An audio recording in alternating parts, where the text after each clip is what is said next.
Welcome, everybody, to another episode of Topic Thunder. Here on the Top 10 YouTube page and Top 10 podcast feed. We're excited to be answering some more questions from the fans, some more questions from the patrons who send them in to us, and we dive in deep on some of these questions. It's going to be a lot of fun today, I'm sure. Yeah, I'm looking forward to it. It's a show that is entirely run by the patrons. They send all the questions, and you can join us over at patreon.com/the top 10 with the number 10 if you want to join in on this. It's the $5 and up tier. Yeah. And you can send a question in and we'll answer it, whatever it is. But that email, we put it up for them and them alone. But you guys get to listen to it, and it's new and, kind of fresh for us every week. Yeah. It's pretty great. Yeah, it's one of the things we pride ourselves on is the ability to roll with the unpredictability of the show. We never tell each other our lists. We never look at these questions ahead of time. Even the golden ticket, which I hope you all are enjoying now, the show that's going on full force with our patrons participating in that tournament to become a guest on the show. Also, we don't know who's going to win, so it's always fun to have the unpredictable nature of all these shows, and it's fun for you all. All right, should we start with the first one there, Matt? Yeah, I have no idea who started. I'll start this one. I think you started last time. This one's from James Petty. He says, "Hello, John and Matt. Love the show. With speculation about films like Black Widow and Wonder Woman 84 being released on video on demand to watch at home, what is the maximum amount you would pay to watch each of these films right now?" These were your combined. Oh, he was very kind to put our combined 2020 top 10 most anticipated list on here for us. Also, Black Widow, Coming to America 2, and Bill and Ted 3, which were on your separate lists. Imagine you are watching solely for pleasure, not professionally, where you are reviewing a film for a show. James Petty. All right, what do you say there, Matt? How much would you pay, and which one? I guess which one of these would you pay? What is the maximum amount you would pay for any one of these that you want to see? Does that make sense? Does that make sense? Yeah. No, I understand what you're saying. Well, I mean, a few of these, they're not coming even if they were doing on-demand releases. True. Mulan is coming for 30. Yeah. Tenet is actually coming out overseas and in select cities in the country. Yeah, everything else is pretty much up in the air right now. Yeah, or pushed to next year. Right. Eternals got pushed. Uncharted is pushed. No Time to Die got pushed to next year, didn't it? Yes, it did. Black Widow is still somewhere in the ether. Coming to America 2 is still considered to be coming out this year. Bill and Ted 3. Yeah, and Bill and Ted 3 is going to video on demand. So of the choices left, what would you... Is there one? Do you really want to see... Say all those they're possible, right? Okay. Do you really want to see for the first time No Time to Die, Wonder Woman, Tenet, Top Gun Maverick, Dune... I would say Uncharted, Mulan, probably. Eternals, I don't know what I'm going to get, but they're all such big, epic scale. Whereas Coming to America, Bill and Ted 3, yeah, that's fine. Yeah. I don't think it's going to depreciate my enjoyment of the overall. Black Widow, I would prefer to see on the big screen just because that's what it was made for. It's not made to...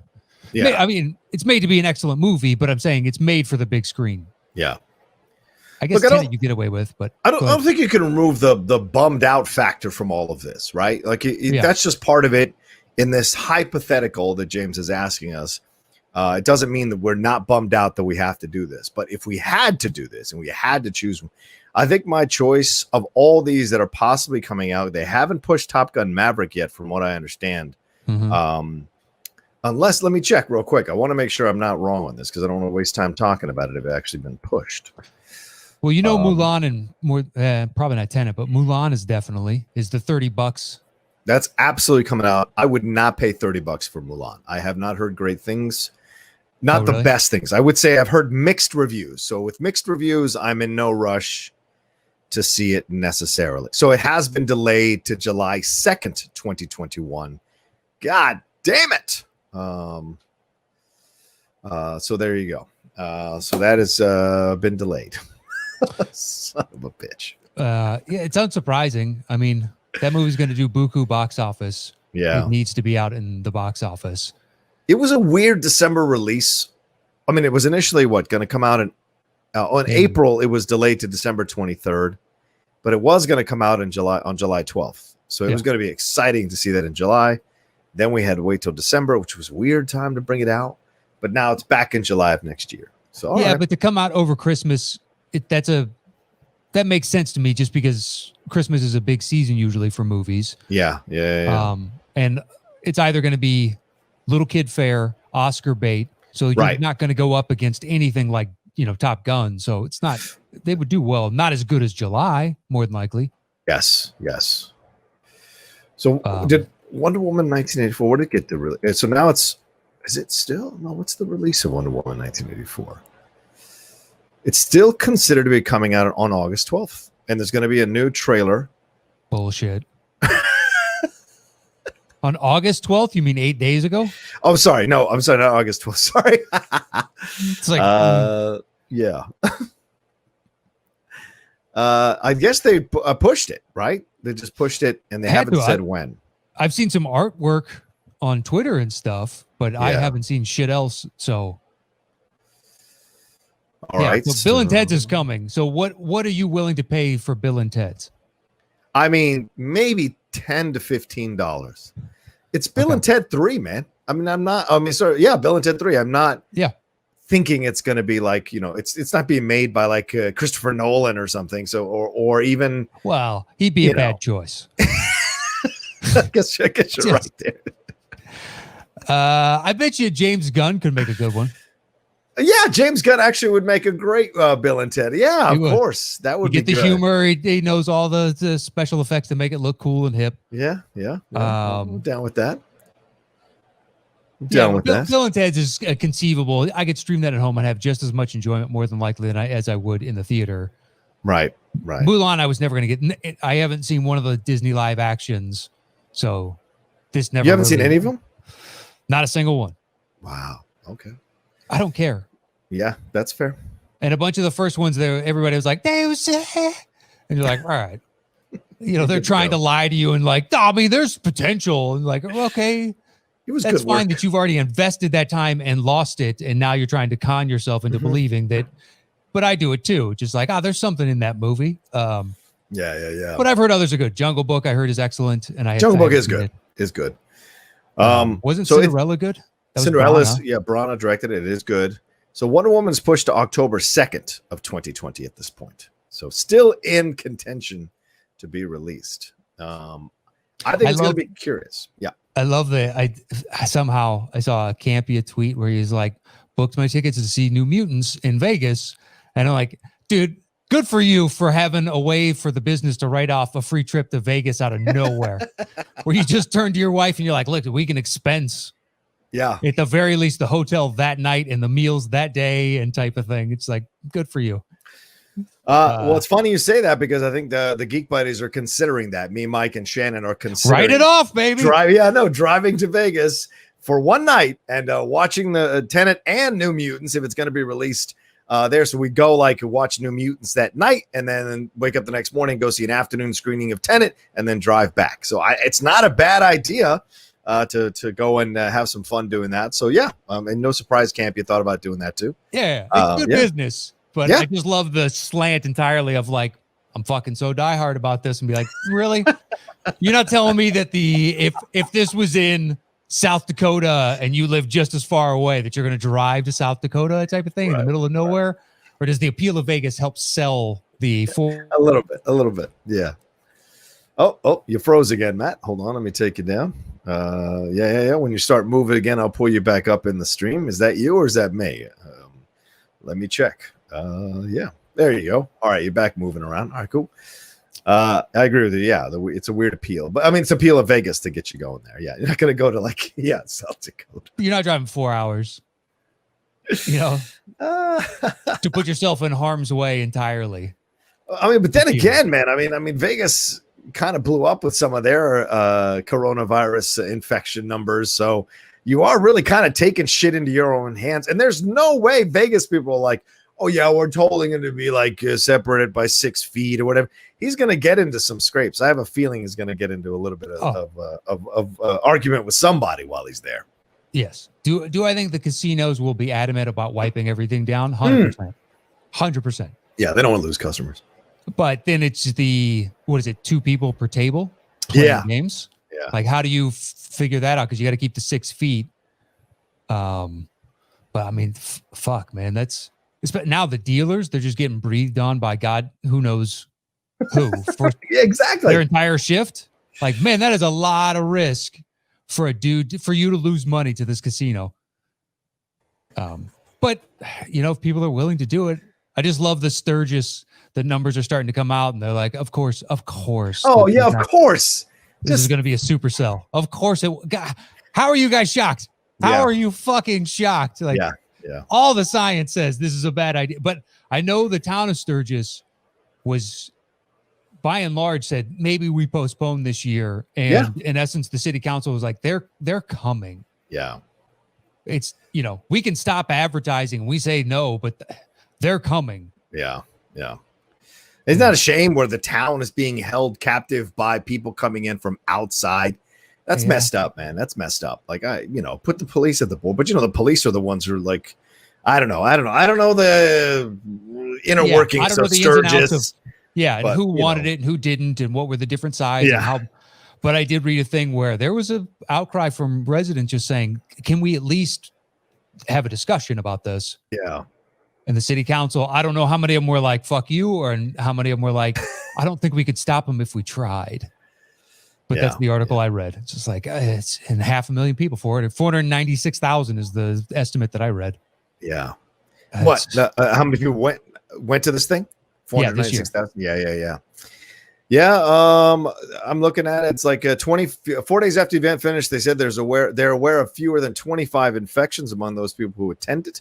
14 days before the illness set in, but they also don't know the extent of the exposures because they can't really track everybody down. They didn't take everybody's name and number. They're not going to call them, hey, by the way, did you get COVID? You know what? I'm a MAGA supporter. I didn't get it, even though I might have got it. So, it's just that kind of thing. Yeah. It's crazy, man. Yeah. And it's a bunch of fat old people on motorcycles. By and large, all the pictures I saw, like one where a woman had painted the American flag across her exposed breasts, and underneath was like a Rushmore with Trump's head on it, and it was like vote Trump or something, but it was tough to make out underneath all the folds. Yeah. But most of the pictures I saw were of people of that physical build, and you're like, okay, now it's the middle of summer, so they're sweating on top of, and now I don't know that you can transmit it via sweat, but it is bodily fluid. That can't help. Yeah, true. Very true. Very true. Lubricating a virus is not a good I would assume. Droplets are not the smartest way to go. Yeah, no.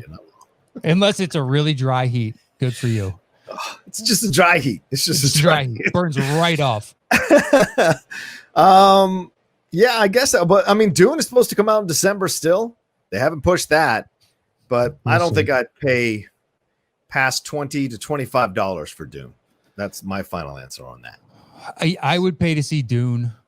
Yeah. If it really came down to it, because, but a bunch of these, like Top Gun, I got to see on the big screen. I know, dude, right? You kind of There's no point to it otherwise. I mean, I have a 65-inch television, but still. It's not enough. It's not enough, man. You need to feel when the afterburner is so juiced by the sound department that never in a million years would it sound like that, but you feel it. And it's just or like that low flying shot that they've put out, as part of the promotional. If you see that in IMAX, your whole seat will be rumbling and whatnot. Oh yeah, absolutely. That is the point of that movie, to watch a 65-year-old guy and Ed Harris looking at me like, you should have retired by now. What the fuck? It's the fucking truth. I'm pretty sure there's an age limit that would have cut Tom Cruise off. We're the same age, guy. He's older. Oh, you talking about Ed Harris? Yeah, roughly. I think they're about the same age, aren't they? I gotta find out. I think Ed's in his 70s now. Ed is 69. Okay. Tom Cruise, he ain't that far behind, dude. No. He's got to be like 62. Cruise? 61, 62? Cruise is 58, if you believe his actual birth date of being 1962. He's 58. All right. Yeah, still 11 years. The Thetans keep him perennially young, so it's fine. He's more like 38. Yeah. All right. Well, there's our answer, James. Let's move on to our next question before we waste all 30 minutes on one question. What's our next one, Matt? It is from Ruben Enriquez. And he says, hello, Matt and John. Hope you are all managing to stay safe out there. My question today is about a TV show called Community that was on NBC and was recently added to Netflix. I was just curious as to what you all thought of the show and if you guys have seen it. I really love the show, and it holds a very special place in my heart. Although the first few episodes of the first season are a bit dated, 2009 humor, the show's creativity and ability to have their characters go on ridiculous adventures while still at times paying homage on to other films, genres, and specific episodes, and still maintaining the heart of the characters is something that was ahead of its time and is still underrated. Not to mention it introducing me to talented people like Allison Brie and Donald Glover, who are both some of my favorite actors to this day, as well as the talent that helped create the show. The Russo brothers directing and producing, Dan Harmon, creator, writer, Justin Lin, director, even the actor who played the Dean won an Oscar for writing. Yeah. Now the first 3 seasons and a half of season 5 of the show are fantastic. All right. Apologies for the long message. Stay safe and go top 10 and Wangers. Throwing a little shout out to Wangers. Yeah, a little shout out to the Wangs, a show we've both been on. The Wangers. Yes. Yeah, I love Community. Love Community. Had a great time. Community and Parks and Rec were these little jewels that came along from NBC in terms of sitcoms, and that I enjoyed watching every episode. Never got bored. And I hear you. 2009, a little bit outdated on some of those. Yeah, but that happens. Comedy evolves, and it evolves rapidly sometimes. And other shows that seemed funny and topical just get left behind. But, it was a great cast of actors. And, it was a kind of a revitalization of Chevy Chase. People rediscovered Chevy Chase again. And like you said, introduced Allison Brie and Donald Glover for a lot of people. Joel McHale made a whole career out of that still. Jillian Jacobs is still working. She shows up a lot on these Netflix series and shows and whatever. So all those people are all still working and still doing their thing. Even Danny Pudi has his own kind of slice of fame himself as the Indian nerd. And people have been referencing Community for the last 3.5 years when they talk about Darkest Timeline, claiming that we're living in it now. So it's certainly still a show that resonates. Yeah, I didn't like it. So really, it wasn't your jam. I watched the first 3 episodes and I was like, I'm good. Wow. Okay. Parks and Rec, I've seen the whole thing. It's all right. It's got moments for me, but to me, it's after having watched The Office, which is what it's trying to replicate on some level. It's like that one to me is far superior. Just like everybody else, it's a common theme, but it's very well written. Okay. And that I preferred. So when I flipped over to card, what always killed me is, so what was the older heavyset dude? Gary? Yeah. The one in Parks and Rec, Gary. Yeah. Why was Amy Poehler? Why was her character in on treating him badly? I can understand everybody else within that office, but she is nothing but sunshine to the entire world except for this one dude. Well, it gives her balance in the character. If she's consistently one thing, then there's no conflict, right? But if she's in on it a little bit, then it adds a little edge to her and what she does, and she's playful, but she's never mean to him. Yes, she is. She talks shit to him. She talks, but she's not mean. She doesn't go out of her way to she is. She's. I wouldn't agree. 2 or 3 times. Okay, somebody out there go through, because I'm not going to go through the fucking show again. Neither one of us can. Yeah. No. We have no time. Office I've watched more than once. Parks and Rec, I've seen it. Yeah. But that's the same thing, isn't it? Why am I supposed to care for Jim and Pam when they treat Dwight like absolute dog shit? You can make that case for any sitcom, really. Yeah, but there's more heart. But they do treat him well. Like Pam, when Dwight gets concussed and whatnot, she's the one that figures it out before everybody else and takes care of him and makes sure that he gets to the hospital. And there are moments like that where it helps. And Pam's only kind of along for the ride because it was flirting with Jim. Right. Like she never would have done this on her own. This is all Jim being the asshole. And he gets his comeuppance later on. Jim's a bit of an a-hole. He is a bit of an asshole. Yeah. But she makes jokes at his expense and she says some stuff about it, but she never goes out of her way to to stop him from getting promoted or to stop him from being. It's always making fun of him, like, oh, Jerry, why'd you do this, Jerry? Don't mess us up, Jerry. Stop doing this, Jerry. But then the show gives the comeuppance to the entire cast by having him be married to frickin' Christy Brinkley. So it's like the whole thing. It's a play on how people think the office idiot is the office idiot, but in fact, the office idiot is doing way better than all of them. And so it's just I'll buy that kind of thing. I'll buy that from the entirety of the rest of the cast. Everybody else that does it, it makes Okay. perfect sense within the context of their characters. Even Adam And Scott, he seems like a nice guy. Yeah, but at that point, everybody does it, so he has to do it because he came in later. Right. He wasn't there from day one. Whereas from day one, everybody shits on Jerry, and it's never explained why she does, even though you're saying that creates conflict for her. Her conflict is because she's so positive, she butts up against these negative people like Offerman or Audrey. Sure. Is it Audrey Situationally, yeah. But I think for her character, giving her somebody that she can.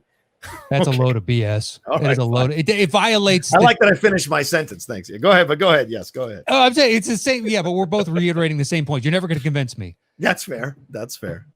They set up her character a very specific way, and in this instance, she violates it every time, and there's no explanation as to why. Like if they'd done a flashback where he did something on her first day, and for some reason she's carried, that's the only grudge she has in her life, I would buy that. Give me that as a backstory. Gotcha. Anything. But whereas everybody else, sure. Everyone else, but everyone does it, right? And goes after and makes fun of Jerry. Yeah, everybody makes fun of Jerry. I'm willing to buy the it joke from of the show. everybody else. It's not. Yeah, it's not. I don't know. I'm fine with it when they all do it. Totally when she does it, it doesn't make any sense. Okay. If she can sit through when the public is just yelling at her, like, why? Oh yeah. Why don't you put mayonnaise on blah, blah, blah, and be like, that's not our responsibility type of thing. But she doesn't. She just sits there with a smile and she's like, she tries to find the positive in a situation where everybody else around her realizes these people are morons. Yeah. But she just wants to find the good in all people. And just like, okay, well, why is she? But you never worked in a situation where the one person in the office is the one everyone makes fun of? No? No. Wow. Okay. No. I have. It's the worst. All right. Is that it for Ruben's question? We move on to the next one. Yeah. Okay. Thank you, Mr. Enriquez. Yes, thank you. Chris Lemke says, okay, so maybe this isn't the most positive topic, and putting any real political slant on the show is not something I wish for you guys. The state of the country being what it is, I tend always to be swinging between exasperated and righteously pissed off. I've been trying to do my part by going to the BLM protests, helping organize volunteer programs, and trying to get people to agree to work polling stations in November so we aren't asking the usually elderly contingent to risk it. They will close poll stations down if there's not enough volunteers, and will absolutely start in inner cities. Depending on when this gets read, I might actually be on my way with other people from Pittsburgh to join the MLK Junior Anniversary Rally in DC. So hopefully that goes well. All right. This was sent on Thursday, July 30th. So I think that already happened. That's a lot of prologue for the question. I have my happy cheer up movies, Singing in the Rain, Princess Bride. But what films just rile you up, make you angry, get your blood boiling, not because of failure, but because of content? Also, if you are like-minded and able, please reach out to see if your area needs poll workers. Nothing matters if we don't or can't vote. Thanks, guys. Lemke. Yeah, it's not a political statement to encourage people to vote. So that's not in any way you pick one side or another, or to encourage people to volunteer to help to keep polling places open. That's an American duty. It's got nothing to do with party. That's an American duty. Clearly, where you're leaning, that's understood through your comments. But what you're encouraging people to do is a universal thing. Matt, do you have movies that when you watch them, that just get you angry, and just rile you up because of content, not because it's terrible? Yeah, I would say any movie like that, I don't watch again. Oh, I see. You get I get it. I don't want to watch it again. Yeah, but failure of content, I mean, I'd assume it's something like Gummo, which is like, why was this fucking made? Like, what is this? Why did you commit this to film? What is this supposed to, this is ridiculous. Right. A failure like that, where I walked out, disgusted. Yeah. 8mm.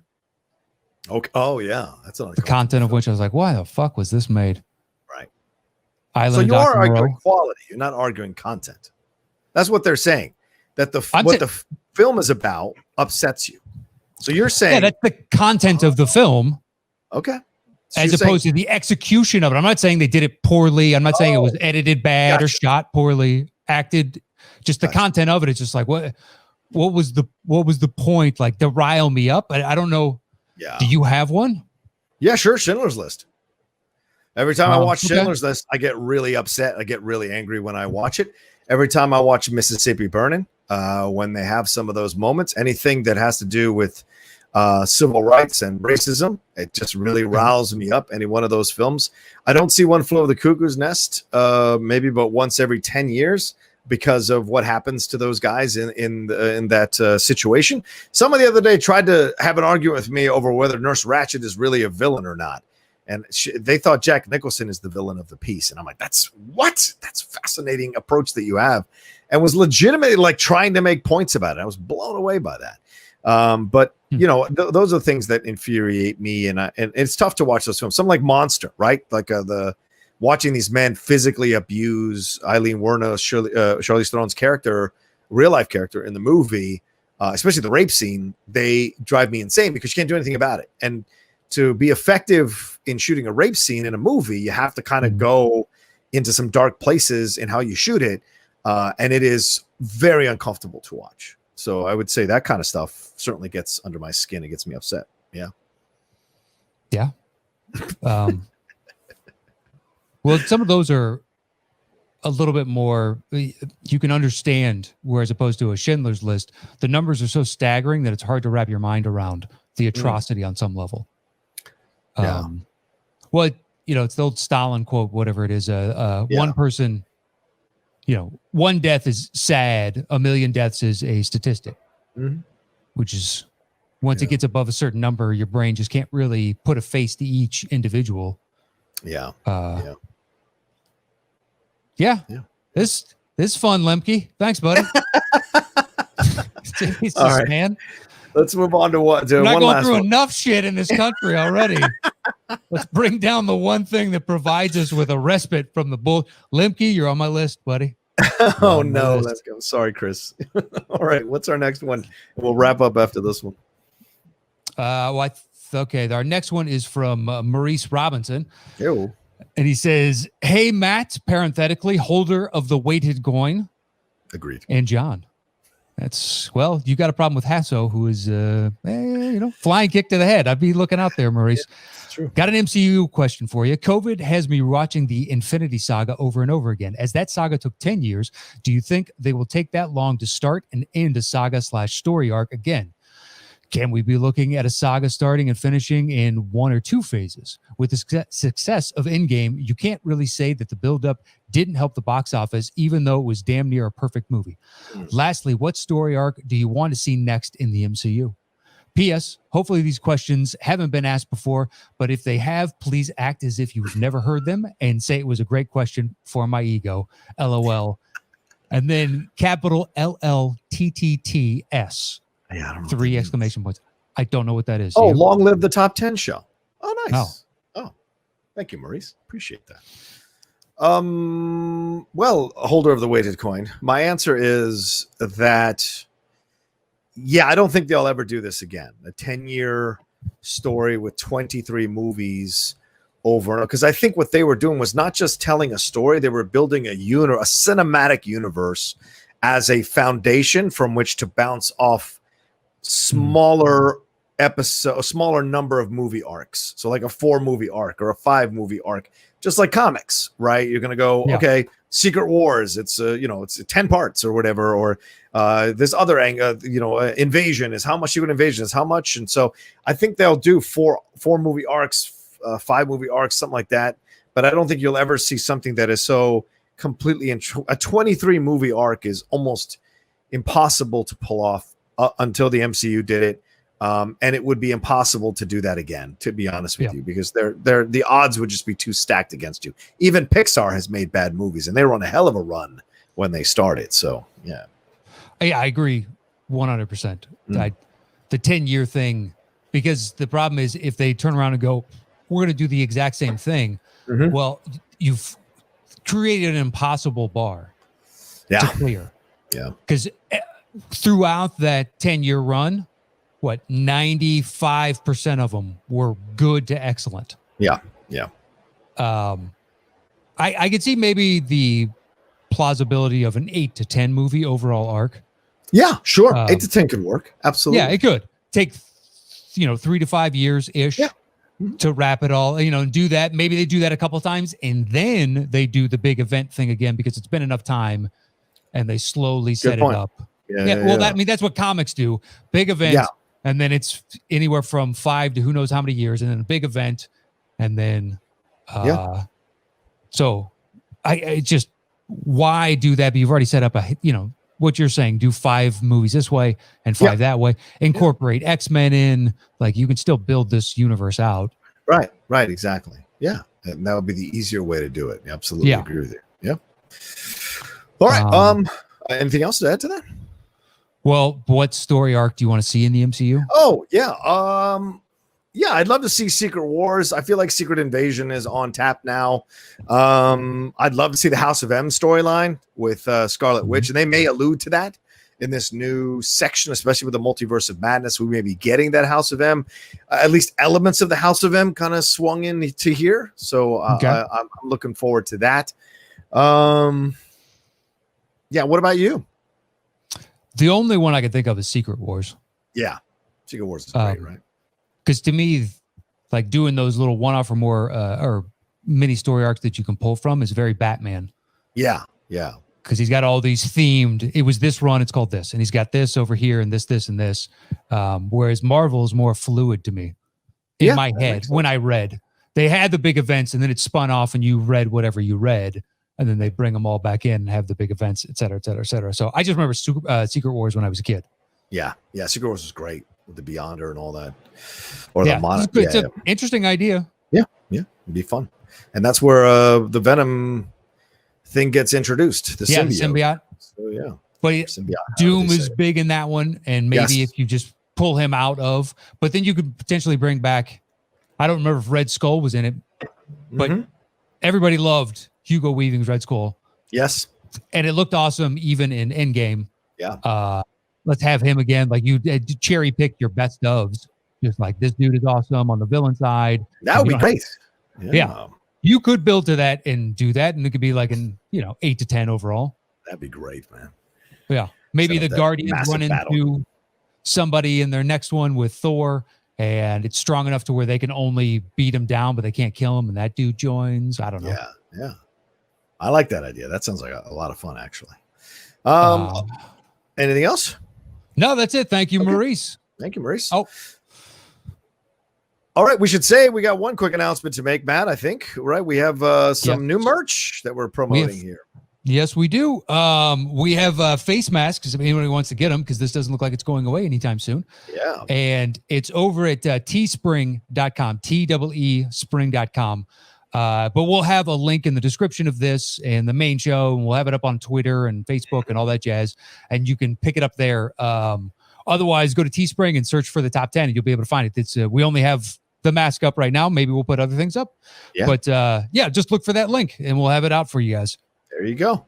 All right. Well, thanks everybody for watching this episode of Topic Thunder. We always appreciate it. And if you want to be part of Topic Thunder to send your questions in, just go to www.patreon.com/the-top10 with the number 10 there. See all the multiple tiers you can join up. It's $5 and above to be able to send in questions for us to answer. And you just saw we go in deep when we need to go in deep about a certain question. It sparks tangents and conversations, and all due to your questions. So thank you so much for being a part of it. And please, we look forward to having new people be a part of it. So come and join.